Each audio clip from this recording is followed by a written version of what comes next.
오늘도 주님과 동행하는 복된 날 되기를 바라며 욥기서 37장 1절에서 24절 말씀으로 오묘한 일을 깨달으라 말씀 묵상하겠습니다. 먼저 자연을 움직이시는 하나님의 능력에 대해서 보겠습니다.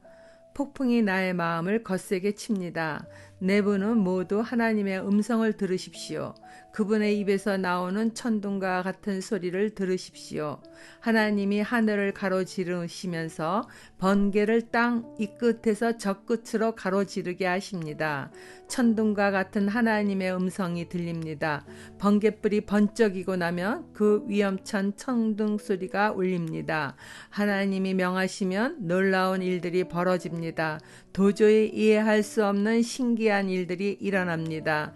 눈에게 명하시면 땅에 눈이 내리고 소나기에게 명하시면 땅이 소나기로 젖습니다.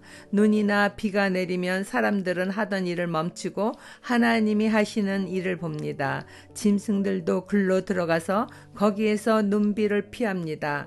남풍은 북풍을 몰고 오고 북풍은 찬바람을 몰고 옵니다. 하나님이 쉬시는 숨으로 물이 얼고 넓은 바다까지도 꽁꽁 얼어버립니다. 그가 또 짙은 구름에 물기를 가득 실어서 구름 속에서 번갯불이 번쩍이게 하십니다. 구름은 하나님의 명을 따라서 뭉게뭉게 떠다니며 하나님이 명하신 모든 것을 이 땅 위에 어디에서든지 이루려고 합니다. 하나님은 땅에 물을 주시려고 비를 내리십니다. 사람을 벌하실 때에도 비를 내리시고 사람에게 은총을 베푸실 때에도 비를 내리십니다. 욥과 세 친구의 대화 가운데 느닷없이 나타난 엘리후라는 사람은 매우 신기롭게만 느껴지는 사람입니다. 욥기의 주인공인 욥도 아버지의 이름이 성경에 기록되지 않았는데도 엘리후의 아버지 이름 바라겔은 기록되어 있으니 여러 가지 생각을 하게 됩니다. 바라겔의 의미는 하나님께서 축복하셨다라고 했잖아요. 그리고 엘리후의 이름의 뜻은 그는 나의 하나님이다 라는 거예요. 그러니 두 사람의 이름을 갖다 이렇게 합해보면은 나의 하나님이 축복하셨다. 즉 하나님은 축복의 하나님이라는 것을 알리는 두 사람의 이름입니다. 이런 하나님에 대하여 욥이 원망하고 투덜대니 엘리후는 더 이상 욥의 말을 참고 들을 수 없다는 그런 마음이 강한 것입니다.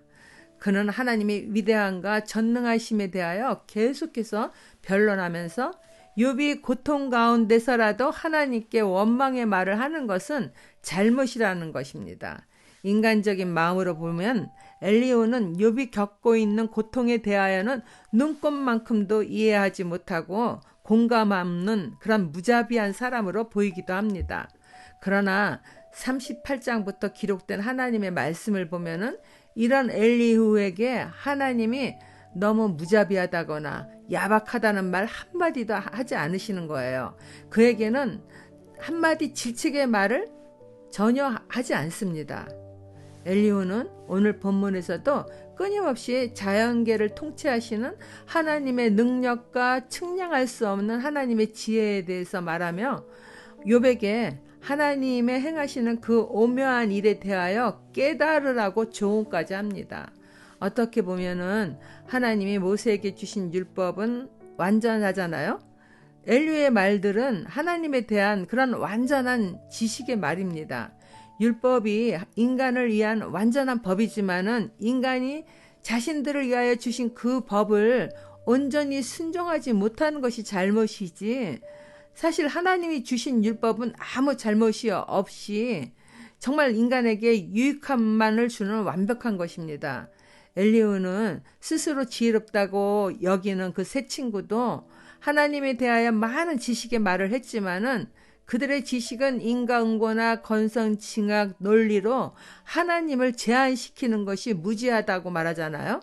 욥에게는 또 그가 겪는 고통이 너무 클지라도 도대체 평생을 의로운 삶을 살았는데 하나님이 어찌 나에게 이럴 수 있겠습니까 하고 반항하듯이 항의하는 것이 잘못이라는 겁니다. 하나님이 행하시는 일에는 반드시 그분의 선한 섭리가 있다는 것이죠. 그러니 하나님께 원망하는 말을 내뱉는 것이 엘리후로서는 용납할 수 없다는 것입니다.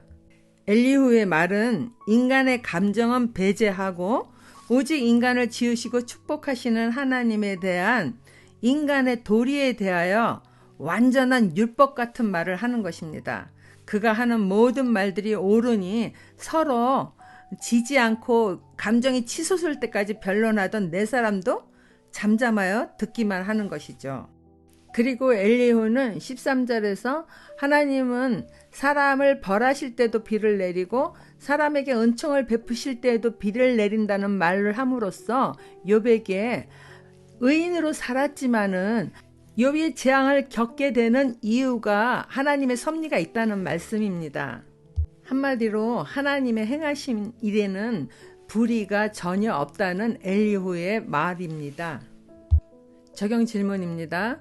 자연현상을 통해 하나님의 위대하심을 깨달은 경험이 있습니까? 두 번째 단락, 인간으로서는 측량할 수 없는 하나님의 지혜에 대해서 묵상하겠습니다. 욥 어른은 이 말을 귀담아 들으십시오. 정신을 가다듬어서 하나님이 하시는 신기한 일들을 곰곰이 생각해 보십시오. 하나님이 어떻게 명하시는지, 그 구름 속에서 어떻게 번갯불이 번쩍이게 하시는지를 아십니까? 구름이 어떻게 하늘에 떠 있는지를 아십니까? 하나님의 이 놀라운 솜씨를 알기라도 하십니까? 모르실 것입니다. 뜨거운 남풍이 땅을 말릴 때에 그 더위 때문에 고통스러워 하시는 것이 고작일 것입니다. 어른께서 하나님을 도와서 하늘을 펴실 수 있습니까?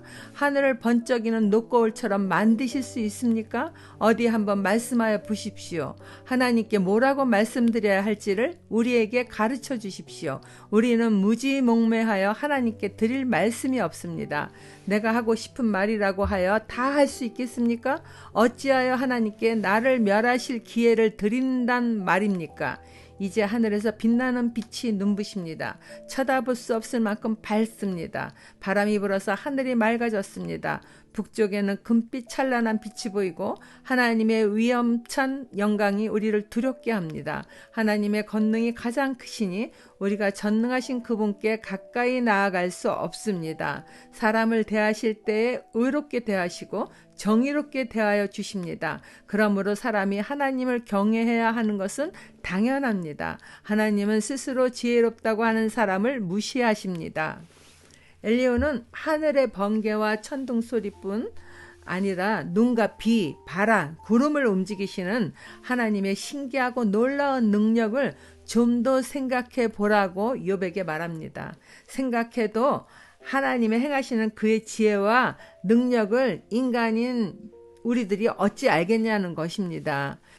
엘리후는 하나님의 위대한 능력에 대하여 인간인 우리가 무지몽매하기 때문에 도무지 알 수 없다는 그런 존재이라는 것을 강조하는 겁니다.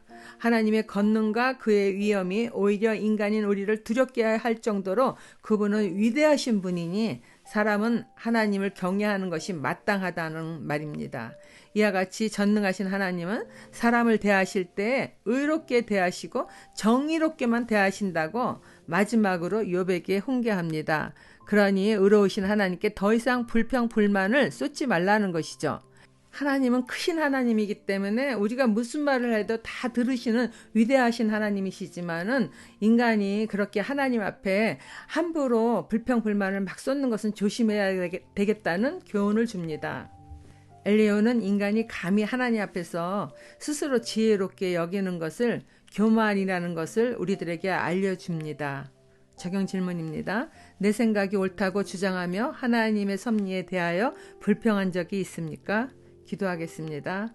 전능하신 하나님 아버지, 우리를 친구처럼 여겨주시는 예수 그리스도의 사랑만 생각하면서 철부지 어린아이가 부모에게 떼쓰듯이 하나님에 대하여 가벼이 생각하거나 행동했던 것을 매우 죄송스럽게 여기고 회개합니다. 하나님은 엘리후 가문이 말하듯이 나를 축복하시는 하나님이십니다.